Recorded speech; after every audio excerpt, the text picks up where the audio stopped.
So underway in the K2 women 200-meter final.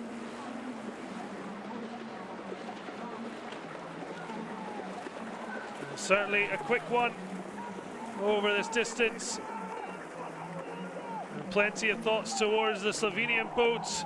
Silver world medalists Ponomarenko and Osterman.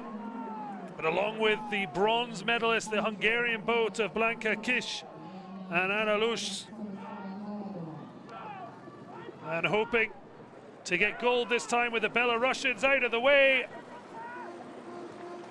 And the Slovenians certainly do deliver a stunning ride and all smiles at the end as the world silver medalists from Szeged 2019 are 2021